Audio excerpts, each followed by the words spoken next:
ഞാൻ മിസ്സസ് പർവീൻ ഹഫീസിൽ ഇങ്ങനെ ആകൃഷ്ടിയായ സംസാരം കേൾക്കുന്നുണ്ടോ? ഇവിടെ ഞാൻ വന്ന് I don't know if I should call her by name or okay, Parveen Mamine. Let's be in that way. So Parveen Mamine kandappo mudal I could feel that she's very jovial. നമ്മുടെ അടുത്ത് വളരെയധികം എന്താ പറയുക, വളരെ സന്തോഷത്തോടു കൂടി വളരെ നമ്മളിങ്ങനെ പറയില്ലേ, ചില ആൾക്കാരിങ്ങനെ പോസിറ്റിവിറ്റിയും എനർജിയും ഒക്കെ ഇങ്ങനെ സ്പ്രെഡ് ഔട്ട് ചെയ്തുകൊണ്ടിരിക്കുന്നു.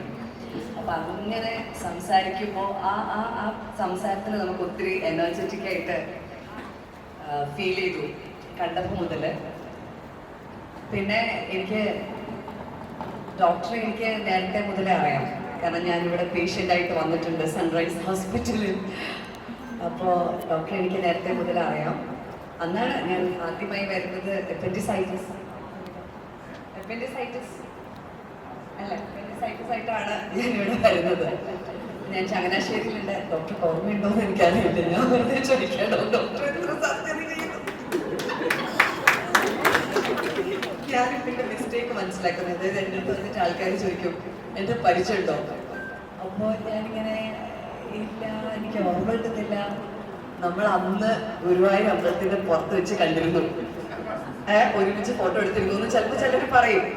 ഞാനിങ്ങനെ മനസ്സിലാക്കി, ഈശ്വര എത്ര പേരാ ഓരോരുത്തടുത്ത് ഫോട്ടോ എടുക്കണം, ഞാൻ എങ്ങനെ ഇവരെ ഓർക്കാനും. പക്ഷെ അവരുടെ ഏറ്റവും ഇമ്പോർട്ടൻ്റ് ആയിട്ടുള്ള ഒരു ഓർമ്മ ചെയ്തുകൊണ്ട് അവർ ഓർത്തിരിക്കണേ. പിന്നെ അപ്പൻഡിക്സ് എനിക്ക് വലുതാണല്ലോ, എനിക്ക് നല്ല ഓർമ്മയുണ്ട്. പക്ഷെ ഡോക്ടർ എത്ര അപ്പൻഡിക്സ് എടുത്ത് കളഞ്ഞിട്ടുണ്ട്.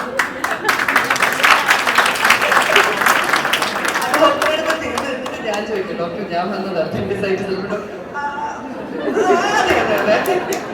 ഡോക്ടർ അതായിരുന്നു എൻ്റെ സുഖം. അപ്പൊ അങ്ങനെ അതിന് വേണ്ടിയിട്ട് ഞാനിവിടെ വന്നു. നല്ല രസമാണ്.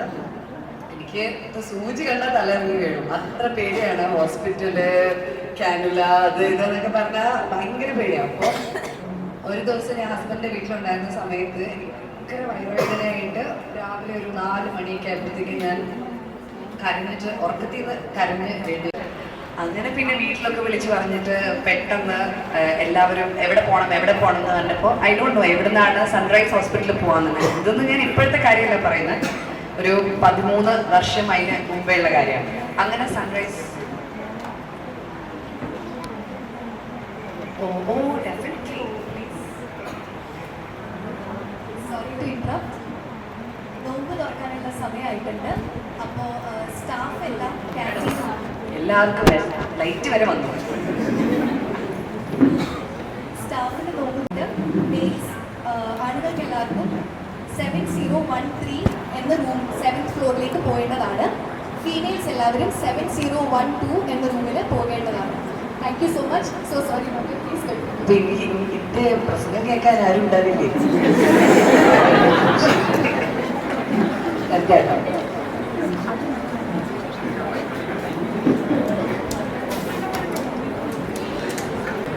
ഹലോ,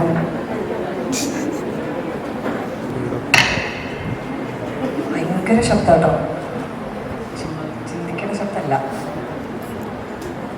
രഹസ്യം പറഞ്ഞാൽ നിങ്ങൾ കേൾക്കും.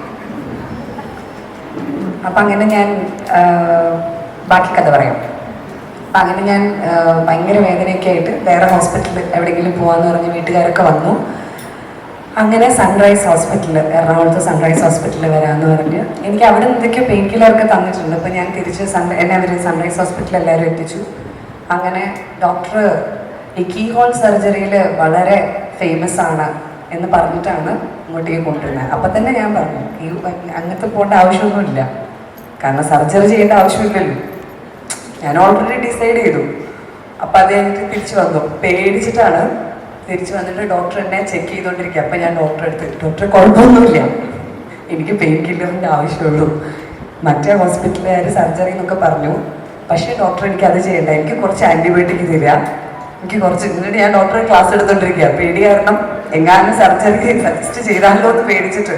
അപ്പോൾ ഡോക്ടർ പറഞ്ഞു പേടിക്കണ്ട അപ്പം എൻ്റെ ഹസ്ബൻഡും ഒക്കെ വന്നു. അപ്പോൾ ഹസ്ബൻഡിൻ്റെ അടുത്തും പറഞ്ഞു കുഴപ്പമില്ല, നവ്യയ്ക്ക് പ്രശ്നമൊന്നുമില്ല, നമ്മൾ സർജറിയുടെ ആവശ്യമൊന്നുമില്ല. അപ്പം ഞാൻ പുള്ളിയുടെ അടുത്ത് പറഞ്ഞു കണ്ടു, മറ്റേ ഹോസ്പിറ്റലുകാർ വെറുതെ എന്നെ ഇപ്പോൾ സർജറി ചെയ്യിപ്പിക്കുന്നു, ഡോക്ടർ പറഞ്ഞിട്ടില്ല എനിക്ക് കുഴപ്പമൊന്നുമില്ല എന്ന്. ശരി എന്നൊക്കെ പറഞ്ഞൊരു കാര്യം ചെയ്യാം, ഒരു പെയിൻ കില്ലർ ഇഞ്ചെക്ഷൻ നമുക്ക് എടുക്കാം. കാരണം എനിക്ക് ടെൻഷനായിട്ട് BP ഒക്കെ ചെക്ക് ചെയ്തപ്പോൾ കുറച്ച് വല്ലാതെ ഡൗൺ ആയിട്ടുണ്ട്. കാരണം എനിക്കെപ്പോഴും BP കുറയല്ല ചെയ്യുന്നത്, കൂടുന്ന പ്രശ്നമല്ല, എനിക്ക് ടെൻഷൻ കൂടുമ്പോഴത്തേക്കുള്ള BP കുറയുകയാണ് ചെയ്യുന്നത്. അപ്പം അങ്ങനെ ഇരിക്കുമ്പോൾ ശരി പേടിക്കണ്ടെന്നൊക്കെ പറഞ്ഞ് ഡോക്ടർ ഭയങ്കര ഫ്രണ്ട്ലി, എൻ്റെ അടുത്ത് ഭയങ്കര സ്നേഹത്തോടു കൂടി പറഞ്ഞു ഒന്നും പേടിക്കാനില്ല, ചെറിയ ഇഷ്യൂകൾ നമുക്ക് മരുന്നുകൊണ്ട് മാറും, പോയിട്ട് അകത്തെ റൂമിൽ ഇപ്പം നഴ്സ് കൂട്ടിക്കൊണ്ട് പോകും, അവിടെ പോയിട്ട് ഒരു ഇഞ്ചെക്ഷൻ എടുത്തു കഴിഞ്ഞാൽ everything will be all right, be happy, ഒട്ടും ടെൻഷൻ അടിക്കണ്ടെന്ന് പറഞ്ഞു. അപ്പം അങ്ങനെ എന്നെ ആ റൂമിൽ കൊണ്ടുപോയി കിടത്തി.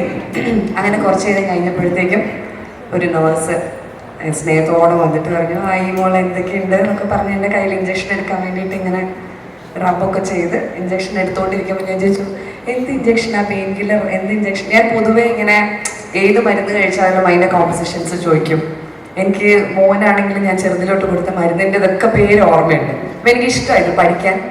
അപ്പം ഞാൻ ചോദിച്ചു ഏത് ഇഞ്ചക്ഷനാണ്? ഇത് അനസ്തേഷ്യ എന്ന് പറയുന്ന, അനസ്തേഷ്യ എന്ന് പറഞ്ഞപ്പോഴേക്ക് ഞാൻ പോയി ഔട്ട് കംപ്ലീറ്റ്. അവർ അനസ്തേഷ്യ എന്ന് തീർക്കുന്നതിന് മുമ്പ് ഞാൻ ഔട്ട് വിളി. പിന്നെ കണ്ണ് തുറക്കുന്നതിൻ്റെ സർജറി കഴിഞ്ഞിട്ടാ. അങ്ങനെ എന്നെ ചതിച്ചു. അത് നമുക്കിവിടെ പ്രസക്തമല്ല. ഡോക്ടർ എന്നെ ചതിച്ചു. അപ്പൊ ഞാൻ ഇവിടെ വന്നപ്പോൾ ഞാൻ വിചാരിച്ചു ഡോക്ടറിന്റെ ഈ ചതി ഇത് പറയും. പക്ഷെ അന്ന് ഡോക്ടറിനെ ചതിച്ചതുകൊണ്ട് ഒരു കോംപ്ലിക്കേഷനും ഇല്ലാതെ ഏകദേശം 14 കൊല്ലത്തിന് ശേഷം ഒരു പ്രശ്നവുമില്ലാതെ ഞാൻ ഗുരുവായൂരപ്പൻ അനുഗ്രഹം കൊണ്ട് ആരോഗ്യവതിയായിട്ട് ഇരിക്കുന്നുണ്ട്. So when you meet the right doctor at the right time you will be saved. എനിക്ക് എപ്പോഴും തോന്നും ഡോക്ടേഴ്സ് എന്ന് പറയുന്നത് ദൈവത്തിൻ്റെ മറ്റൊരു രൂപമായിട്ട് പലപ്പോഴും നമ്മുടെ മുമ്പിൽ പ്രത്യക്ഷപ്പെടാറുണ്ട്. എനിക്ക് പണ്ട് നിരന്തരമായിട്ട് ഒരു ഇഷ്യൂ വന്നിട്ട് ഞാൻ ഒരുപാട് ആൻറ്റിബയോട്ടിക്സ് ഒക്കെ കഴിക്കുമായിരുന്നു. അപ്പം അങ്ങനെ കഴിച്ചുകൊണ്ടിരുന്നിട്ടൊന്നും ശരിയാവുന്നില്ല, പിന്നെയും റിപ്പീറ്റഡ്ലി അതേ പ്രശ്നം വന്നുകൊണ്ട് തന്നെ ഇരിക്കുന്നു. അപ്പോൾ ഓരോ ഡോക്ടേഴ്സിൻ്റെ അടുത്ത് ചെല്ലുമ്പോഴും ഓരോ സെറ്റ് ആൻറ്റിബയോട്ടിക്സ് ഒക്കെ എഴുതി തരുന്നു. അങ്ങനെ ഇരിക്കുന്ന സമയത്ത് ഞാൻ കാലിക്കറ്റിലൊരു ഹോസ്പിറ്റലിൽ എത്തുന്നു. അവിടെ ഡോക്ടറുടെ പേര് റോയി ചാലി എന്നാണ്. വളരെ പ്രായമുള്ളൊരു ഡോക്ടറാണ്. അപ്പോൾ ഡോക്ടർ അന്ന് എന്നെ കണ്ട് എൻ്റെ റിപ്പോർട്ട്സൊക്കെ നോക്കി. ഇപ്പോൾ ഇതിന് മുൻപ് പല ഡോക്ടേഴ്സും എൻ്റെ ഈ റിപ്പോർട്ട്സൊക്കെ കണ്ടിട്ടുണ്ട്. അപ്പോൾ അന്ന് ഡോക്ടർ എൻ്റെ അടുത്ത് പറഞ്ഞു നവ്യ ഈ പറയുന്ന സിംറ്റംസ് ഒന്നും ഈ പറയുന്ന അസുഖത്തിനുള്ള സിംറ്റംസ് അല്ല. So something is related to your mind is disturbing you. അപ്പം അത്രയും മെഡിസിൻസ് എനിക്ക് പലരും തന്നിട്ടുണ്ട്, ഞാനതൊക്കെ കഴിച്ചിട്ടുണ്ട്, എന്നിട്ടൊന്നും എനിക്ക് ശരിയാവുന്നില്ല. So something is disturbing your mind and my prescription is to take off all the medicines. ഒരു മരുന്നും കഴിക്കേണ്ട, അതാണ് എൻ്റെ പ്രിസ്ക്രിപ്ഷൻ എന്ന് പറഞ്ഞു. പിന്നെ ഏകദേശം ഒരു 8-9 കൊല്ലമായി എനിക്കൊരു പ്രശ്നവുമില്ല. എനിക്ക് ഡോക്ടർ റോയി ചാലി എന്ന് പറയുന്നത് എൻ്റെ ജീവിതത്തിൽ നമ്മൾ പറയില്ലേ നമ്മുടെ മൈൻഡാണ് ഏറ്റവും പവർഫുൾ ആയിട്ടുള്ള ഒരു വിഷയം. കാരണം mind can create anything to any level. Because ഞാൻ അനുഭവിച്ചുകൊണ്ടിരുന്ന പെയിൻ പോലും ഒരു kind of recreation by your മൈൻഡാണെന്ന് പറയുന്നത് എനിക്കൊരു വലിയ തിരിച്ചറിവായിരുന്നു അന്ന്. അപ്പോൾ തെറ്റായ ചിന്തകൾ നമ്മൾ എത്രയോ പേരിപ്പോൾ റീൽസിൻ്റെ കാലമാണ്, ഇൻസ്റ്റഗ്രാമിലൊക്കെ ഒരുപാട് റീൽസ് ഉണ്ട്, നമ്മളിങ്ങനെ ഓവർ ഫ്ലോ ആണല്ലേ ഒരുപാട് ഇൻഫർമേഷൻസ് വെച്ചിട്ട്. അപ്പോൾ ആ ഇൻഫർമേഷനിൽ നമ്മൾ കാണാറുണ്ട് പോസിറ്റീവായിട്ട് തിങ്ക് ചെയ്യണം, നമ്മൾ പോസിറ്റീവ് കാര്യങ്ങൾ മാനിഫെസ്റ്റ് ചെയ്യണം, so the positive things will happen in your life എന്ന് പറയുന്നത് it's all about your mind. നമ്മുടെ മനസ്സിൽ നമ്മൾ വിചാരിക്കുന്നത് പോസിറ്റീവ് ആണെങ്കിൽ അതിന് നമ്മുടെ ലൈഫിൽ ഒരുപാട് പോസിറ്റിവിറ്റി ഉണ്ടാക്കും. അതേപോലെ നമ്മുടെ മനസ്സിൽ നമ്മുടെ ചിന്തകൾ കുറച്ച് നെഗറ്റീവ് ആണെങ്കിൽ ചിലപ്പോൾ നമ്മുടെ ഹെൽത്തിനെ വരെ അത് എഫക്റ്റ് ചെയ്യാം എന്നുള്ളൊരു റെവലേഷൻ എനിക്ക് ഉണ്ടാക്കി തന്നത് ഒരു ഡോക്ടറാണ്, ഡോക്ടർ റോയി ചാലി. ഇപ്പോൾ ഡോക്ടേഴ്സ് നോ മോർ. പക്ഷേ ഡോക്ടറിനെ എന്നെ പോലെ ആയിരക്കണക്കിന് പേഷ്യൻസിന് വളരെയധികം ഇഷ്ടമാണ്. എപ്പോഴും ഒരുപാട് നല്ല നല്ല ഡോക്ടേഴ്സിന് ഇതുപോലെ ഒരുപാട് പേഷ്യൻസിൻ്റെയും അവരുടെ വീട്ടുകാരുടെയൊക്കെ പ്രാർത്ഥന ഉണ്ടാവും, അനുഗ്രഹം ഉണ്ടാവും. കാരണം അവരുടെ ചില ക്രിട്ടിക്കൽ മൊമെൻറ്റ്സിൽ അവർ ദൈവത്തിൻ്റെ രൂപമാണ് ആ ഡോക്ടർക്ക് കാണുന്നത്. അതുകൊണ്ട് തീർച്ചയായിട്ടും ഓരോ ഡോക്ടേഴ്സും ഓരോ പേഷ്യൻസിൻ്റെയും ശരീരത്തിൽ കൈവയ്ക്കുന്നതിന് മുമ്പ് അവരെപ്പോഴും അത്രയും ആത്മാർത്ഥതയോടുകൂടി തന്നെ ആയിരിക്കണം ആ ജോലി ചെയ്യുന്നത്. അങ്ങനെ ആവും എന്ന് തന്നെയാണ് ഞാൻ വിശ്വസിക്കുന്നത്. എനിക്ക് തോന്നുന്നു എറണാകുളത്ത് അമൃത ഹോസ്പിറ്റലിന് ശേഷം ഏറ്റവും കൂടുതൽ ഹാർട്ടിൻ്റെ ട്രീറ്റ്മെൻറ്റ്സും സർജറീസും നടക്കുന്നത് ഈ സൺറൈസ് ഹോസ്പിറ്റലിലാണ്. അപ്പോൾ അത് എത്ര ഒരു എന്താ പറയുക ഇൻട്രിക്കേറ്റ് ആയിട്ടുള്ളൊരു പ്രശ്നമാണ് അല്ലേ. നമ്മൾ ആ ഒരു സർജറി എന്നൊക്കെ പറഞ്ഞാൽ എത്ര സീരിയസ് ആയിട്ടുള്ളൊരു സർജറിയാണ്. അപ്പോൾ അതിൽ വീണ്ടും വീണ്ടും ആൾക്കാർ ഈ ഹോസ്പിറ്റലിൽ തന്നെ ചൂസ് ചെയ്ത് വരുന്നത് തീർച്ചയായിട്ടും അത്രയും നല്ലൊരു സർവീസും അത്രയും നല്ല ട്രീറ്റ്മെൻറ്റും ഇവിടുന്ന് കിട്ടുന്നതുകൊണ്ട് തന്നെയാണ്. അപ്പോൾ എന്നെ സംബന്ധിച്ചിടത്തോളം ഇവിടെ ഒരു തവണയെ പേഷ്യൻ്റായിട്ട് ഞാൻ വന്നിട്ടുള്ളൂ, വന്നിട്ടുള്ളൂ. ഈശ്വര വരാണ്ടിരിക്കട്ടെ എന്നാണ് എല്ലാവർക്കും ആഗ്രഹം എന്ന് എനിക്കറിയാം. എന്നാൽ പോലും ഐ എം ക്വൈറ്റ് ഹാപ്പി. എനിക്ക് പിന്നെ അതിനെ സംബന്ധിച്ച് ഒരു പ്രശ്നവും വന്നില്ല. എനിക്ക് മറ്റേ പിൻ ഹോൾ സർജറി അല്ലേ, അതാണ് എനിക്ക് ചെയ്തത്. ഡോക്ടർ എനിക്ക് കാണിച്ചു തന്നു. ഇങ്ങനെ 3 ചെറിയ മാർക്ക് ഉണ്ടായിരുന്നു എൻ്റെ ലോവർ ആബ്ഡമനിൽ. പക്ഷേ അതിപ്പോൾ ഞാൻ ടോർച്ചടിച്ച് നോക്കിയാലും കാണുന്നില്ല അങ്ങനെ ഒരു മാർക്ക്. അപ്പം അതുകൊണ്ട് അന്നത്തെ ഒരു സർജറി എനിക്ക് ആർക്കെങ്കിലും ആവശ്യം വന്നാൽ ചെയ്തോളൂ, ഒന്നും ഉണ്ടാവില്ല. എന്താണ് 0.3 mm എന്തായിരുന്നു ഡോക്ടർ? 3 mm എന്തോ 3 mm വെച്ചിട്ടാണ് കേട്ടോ ഡോക്ടർ ചെയ്തത് പ്രത്യേകം. എന്താന്ന് എനിക്കറിയില്ല. അപ്പം എന്തായാലും അതിനുശേഷം വർഷങ്ങൾക്കിപ്പുറം സൺറൈസ് ഹോസ്പിറ്റൽ ഒരുപാട് വളർന്നു. ഞാൻ അന്ന് വരുമ്പോഴും it was a very clean and neat hospital. ഇപ്പോഴും they are maintaining that cleanliness. ഒരു ഹോസ്പിറ്റലിന് ഏറ്റവും ഇമ്പോർട്ടൻ്റ് ആയിട്ടുള്ള കാര്യമാണ് ഒരു ഹൈജീൻ കീപ്പപ്പ് ചെയ്യാന്നുള്ളത്. So after 14 years they are still maintaining the cleanliness and hygiene and they are extending it much more with a lot of more facilities, and I'm so happy to be a part of this inaugural function of this new cath lab. English സംസാരിക്കുന്നത് ഈ പുതിയ കാത്ത് ലാബിന്റെ ഇനോഗ്രേഷന് എത്താൻ സാധിച്ചതിലും അതിൻ്റെ ഒരു ഭാഗമാകാൻ സാധിച്ചതിലും ഒരുപാട് സന്തോഷമുണ്ട്. ഒരുപാട് അതാണ് ഡോക്ടർ എൻ്റെ അടുത്ത് പർവീൻ മാം പറഞ്ഞൊരു കാര്യമുണ്ട്. അതായത് ട്രീറ്റ്മെൻറ്റ് മാത്രമല്ല നമ്മൾ വിചാരിക്കുന്നത് അല്ലെങ്കിൽ നമ്മുടെ ലക്ഷ്യം. ആ ട്രീറ്റ്മെൻറ്റ് ഏറ്റവും കുറച്ച് പെയിൻ കൊടുത്തുകൊണ്ട്, പെയിൻ ഏറ്റവും കുറച്ചുകൊണ്ടുള്ളൊരു ട്രീറ്റ്മെൻറ്റ്, അസുഖങ്ങൾ ഏറ്റവും കുറച്ച് വരാൻ വേണ്ടിയിട്ടുള്ളൊരു പ്രിവെൻഷൻ ടെക്നിക്, അതൊക്കെയാണ് ആഗ്രഹിക്കുന്നത്. ശരിയല്ലേ? ഏറ്റവും കുറച്ച് ആൾക്കാർ ആശുപത്രിയിലേക്ക് വരട്ടെ. അത് തന്നെയാണ് ഡോക്ടേഴ്സിന് സന്തോഷം. കാരണം അവർക്കൊക്കെ വീട്ടിൽ പോയി എന്തെങ്കിലുമൊക്കെ കാര്യങ്ങൾ ചെയ്യാമല്ലോ. അവർക്ക് ഹാർഡ്ലി ആയിരിക്കും ഒരു ഫാമിലി ടൈമൊക്കെ കിട്ടുന്നത്. ബിക്കോസ് എപ്പോഴും മോസ്റ്റ്ലി അവർ സർവീസിൽ തന്നെ ആയിരിക്കും. അങ്ങനത്തെ ഒരു പ്രൊഫഷനാണ് അവരുടെ. And they choose to do it. And I am happy that അങ്ങനെ അവരുള്ളതുകൊണ്ടാണ് നമ്മളൊക്കെ ഇങ്ങനെ ആരോഗ്യവാന്മാരായിട്ട് ഇവിടെ നടക്കുന്നത്. അപ്പം അതുകൊണ്ട് എല്ലാവർക്കും ആരോഗ്യമുള്ളൊരു നാളെ ഉണ്ടാവട്ടെ.